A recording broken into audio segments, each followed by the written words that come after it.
When we talk about corporate medicine, oh God, I don't think I have enough time. But all right, let's do this. I'm gonna roll that back just a little bit. So yes, PAW Health is considered a corporation. How many people, you hear PAW Health Network, right? How many people think, I own one clinic, how many people think with the PAW Health Network, raise a hand, show whatever you want, how many people think I want to own a fleet of practices? 10, 20, 30, 40, 50 practices. It's not enough practices. Do you guys get that impression? I got no hands over here. No hands over here. I know I said it kind of rhetorically. That's the difference. If you interview with a group and they're like, we have this referral center and we got these 6 practices in the greater Milwaukee area and we have this and we have this, fucking hightail it. That's corporate medicine.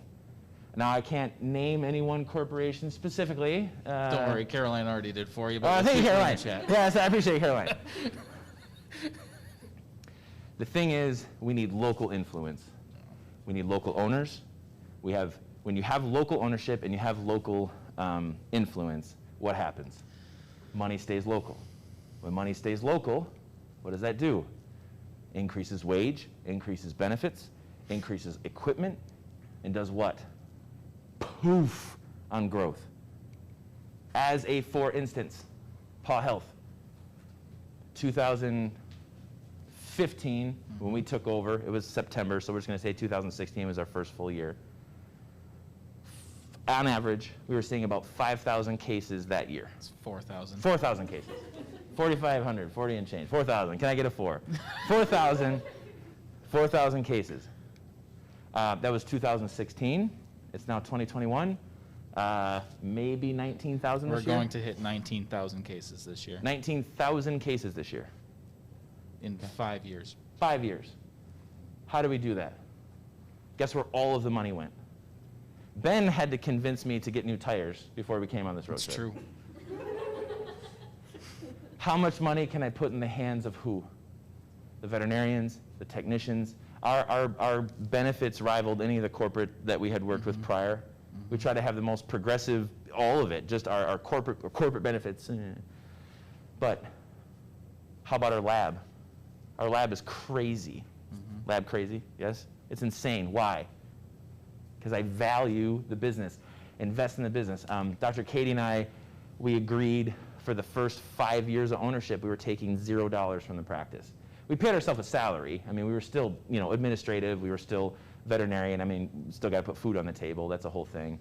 But what happens if we start siphoning 5% away from the practice for corporation? 10% away from the practice for corporation? 25% away. 25% away from the practice for corporation. So what's your profit margin then? It's 0, by the way. So what's your clinic profiting? Are we profiting 15%? And how much of that we're just shaving off the top? That's corporate medicine. That's what's killing our industry. And what's happening? Those 390 clinics that I didn't buy, those vets are going to die or retire. They don't give a shit. They just want to sell it. They want to sell it to whoever's going to buy it, and they want the most amount of money for it. That's where we come in. Local ownership. PAW Health Network is a fundamental network. PAW Health Network is an idea. It's an ideal. It's something that we're striving for. It's a network of practices that are foundationally based upon 2 things: educating the caregiver and serving the patient. Everything that we have, the network is what I have you get for free. That's the network. Be a part of what we're doing, because as soon as you start to do it, what are you going to do? Carlo doesn't have to drive to East Lansing, Michigan after working an entire overnight to talk to students on you being the future of our industry. But guess what? We can do that at more than 1 veterinary school, 2 vet schools, 3 vet schools, a dozen vet schools, and the word starts to get out. That dies if our industry continues to go corporate. Well, just be a part of our group. Well, you know what? As a part of our group, we got this bonus that we kick out to the staff if you guys meet some profit goals for them. Well, we'll give you a little bit of that back. How about fucking all of it? Why are you taking any of it? You guys are sitting in offices, God knows where, in Tampa? Cool. Not to name anyone specifically. The other thing to go along with that before you get off of that point is financially that is very important, and the more local you keep it, the more control you have over it, over the growth of it especially. Yeah. It's like if you can make it happen yourself, you dictate your growth. You're not waiting for somebody else to be like, sure, we'll give you a raise. Yeah. We took, I mean, the practice we were in was like 1,400 square feet, something like that. And in 2 years, so just remember 2016 was pretty much our first full year. The financials at the end of 2018 were strong enough that we built an 11,000 square foot practice. 2 years. Yeah, it really didn't take a lot. You basically shaved off all the unnecessary expense and was available for growth. But the only way that happened was removing the corporate entity that owned it.